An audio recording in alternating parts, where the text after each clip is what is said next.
Yeah, I think it was a terrific stance that the AFL's taken in this, the domestic violence issue and the violence particularly against women.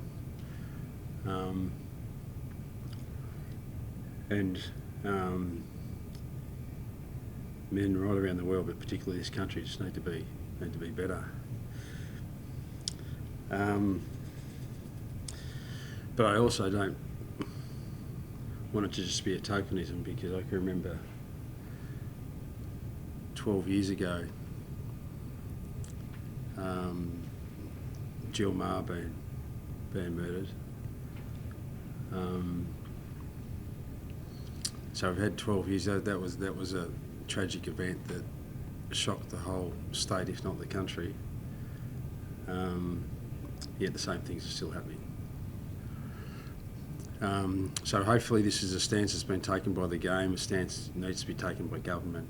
A stance needs to be taken by the law to make the deterrence a lot stronger.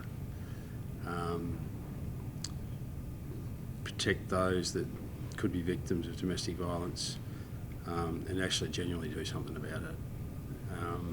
So this is a terrific stance, brings awareness, but if there's no significant follow-up, then it's a waste of time. And I'll be really interested to see just what everyone actually does about it, because everyone needs to roll the sleeves up. We've got responsibilities, the male side of things, but so's our game, so's government, and so's society got a real chance to actually make some ground on this, rather than sit here 12 months' time or 2 years' time and government once again will apologise to the community for these tragic events that unfold, and we'll just be reminded that we've done very, very little about it again. So we've got a chance to actually do something about it now, and I applaud the AFL for taking that stance, but let's all band together and do something about it. We saw the Giants, they went into a bit of depth on the matter. Did you speak to your players about it, or were there conversations about the matter at the club during the week? Yeah, well,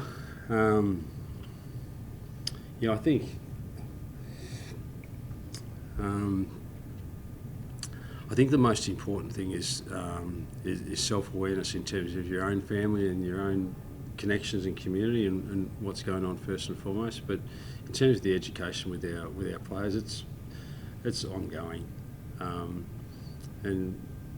our footy club has to confront a pretty significant issue in the last 6 to 12 months, which has been difficult. So to say that our club and our players haven't been aware of it is an understatement. We're very aware of it. We've been implicated, and given the tone of my earlier statement, it's time we actually did something about it. And the game today, unfortunate not to get the win, but got out to that early lead, 2-goal lead in the first quarter, and then that Max King was pulled down. He kicks that goal, and then they kick 5 after that. It's 6 in a row there, and they get ahead and end up winning the game. What did you make of it all? Yeah, well, it was a pretty even game outside of the second quarter when they slipped away from us there. They just beat us in contested ball quite convincingly in the second quarter, and that gave them a lot of territory in the game, and they were able to score off it. And the stats would suggest that St Kilda won comfortably. They controlled the ball well. They won contested possession, and they won the inside 50 differential. But there was some good signs for our footy club today. The spirit with which we played, didn't give up despite the scoreboard going against us at different stages. And I thought the effort of Core on King was there was about 60 something inside 50s, and King's only kicked the one goal, which was from that down the ground free kick. And I thought his effort was strong. I thought McDonald was really strong. Fierce in the contest, tackled really well. I think he had 7 or 8 tackles. Elmac. Coleman is learning the game as a defender, and continues to do some good things. McCurch had another 30 touches this week, which is really important. We're just trying to teach him how to play the back end, and he's got a lot of growth and learning to do, but he's making some steps forward in that space. Big Sherry in the ruck, went up against Marshall and won the hit outs convincingly, helped us with clearance, helped us with tackle pressure and that sort of stuff, but we just couldn't capitalise. The St Kilda midfield in general was, despite us winning the hit outs, we couldn't capitalise on that advantage, and so there was some pleasing signs with the side today, but and if we continue to play with that type of endeavour, then we feel like a win's not too far away for us, but we just got to do it consistently. We were better over the 4 quarters this week than what we have been, but still it wasn't enough to get the scoreboard close. We worked really hard in the 3rd quarter to try to edge it back to get within a couple of goals or 3 goals by 3-quarter time, but they just scored a couple of goals late, and then the first 2 goals of the last quarter. So made it really hard to peg them back. But we thought we were in the contest, and we just didn't give up the fight for the whole day. It's a young team. A lot of this, it will take a lot of time, as you've mentioned many times this season. But little things like you're up by 2 goals, Aidan Cole pulling down Max King 100 metres away from the ball. Brad Hill running through for a running goal, getting a handball just freely, no one marking him. Then there was another one, they're out on the full, and then Memory just takes a mark, heaps of time to set up. These are little things that can be improved in no time. Yeah, that's right. And we know we got some work to do, but once again, you try to continue to find the positives for our supporters out there. They would have been excited to see the way George Wardlaw went about it in the midfield today.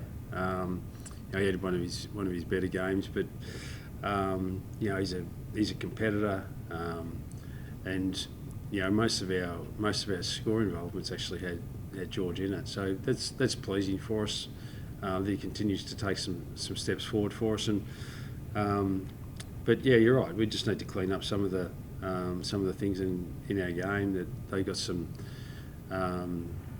easy goals. 50-metre penalty here or there. A couple of free kicks that could have been there or might not have been there. The roll of the dice sometimes goes against you. You just got to roll with the punches on those. But I didn't think we were too far out of the contest outside of the fact that we couldn't capitalise on some of our opportunities in and around the contest that gave them the territory with the footy. What did you make in the Waterloo collision in that last quarter?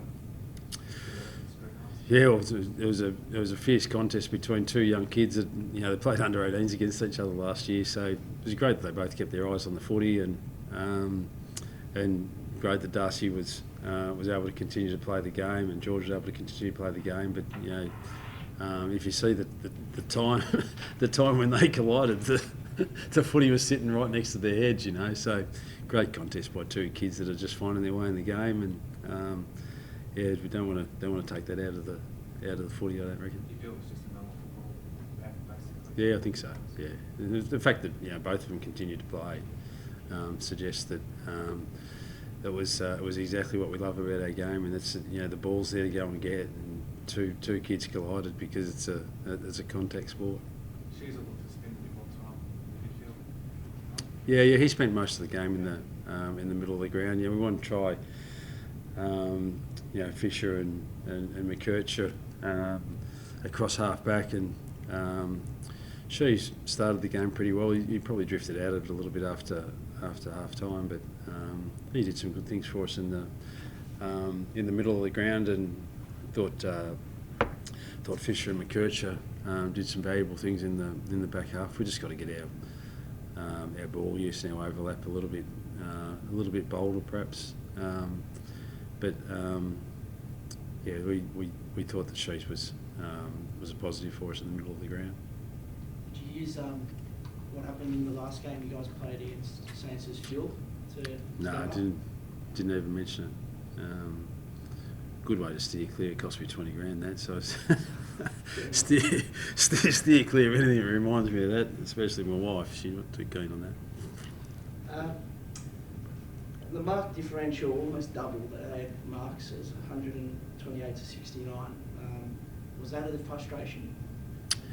Yeah, well, they're really. I mean, I think at half time, they were taking Hill from half forward, and he was moving all the way through to. He's more or less playing like a half backer from half forward, and that's the way that he plays. He's got a big tank, as we know, and they were linking up with using him. So he had 15 or 16 touches in the first half. Malia Wanganeen, a lot of touches in Sinclair through the middle. All these sort of half-back creators had nearly 60 touches between them by half-time. So and a lot of that is uncontested marks. That's where they link up and start their game from the back end. They do it very, very well. We knew that was coming, but we just couldn't stop it in the early part of the game. We sent Tucker to Hill in the second half, and that quietened him down a little bit. But probably the damage had been done early in the game, and we were hoping they wouldn't be able to capitalise as well as they did. But we stopped the bleeding a little bit in the second half. But some of the damage has already been done. Pink, did you consider bringing him on earlier in this? Maybe at half time or just after half time to reduce it. Well, he came on, I think, halfway through the third quarter. But that wasn't going to. We addressed the Hill thing with Tucker, and that, as I said, that stopped some of the bleeding in terms of the uncontested marks. But they're a polished side when those three half-backers can get the footy like they did today, then it's going to be hard for them to stop, and we couldn't stop them getting the footy because we just couldn't get the territory on the ball from stoppage, and when we did get territory, then they were able to bounce it out with uncontested marks too easily. What's the pass mark for North Melbourne this season? We don't bother about that. That's a great media question. We just want to see progress in terms of our effort and little things like we saw today, the McKirches and the Dersmers and the Sheasels and the Wardlaws and the Sherrys and the Powers and these guys that, some of them, in our first and second year at our footy club, and some are around, 4, 5, 6 years and starting to make some progress. Paul Curtis continues to be a damaging player for us in our front end. Another 3 shots at goal. He's quiet in the first half. He's manhandled a lot in terms of the way that he plays the game, and really, unfortunately, doesn't get more free kicks. But he plays the game in the right way, and I'm sure our supporters are liking the way that he's progressing. He's kicked 15 or so goals in about 8 games this year, and he's making some progress for us. But at some point in time, like we've seen with other sides, like as I mentioned last week, the Adelaide side that knocked us off last week, then goes and knocks off a really good side like Port Adelaide. But 2 or 3 years ago, the football world was talking about Adelaide like they're talking about North Melbourne right now, and then you just see their progress and some steps come forward for them pleasingly as these guys start to mature and play a lot of footy together. So that's the path that we're on, and we saw some evidence of that today, knowing full well that when we can put it together for 3 or 4 quarters rather than just bits and pieces, then we'll give ourselves a chance to win some games of footy.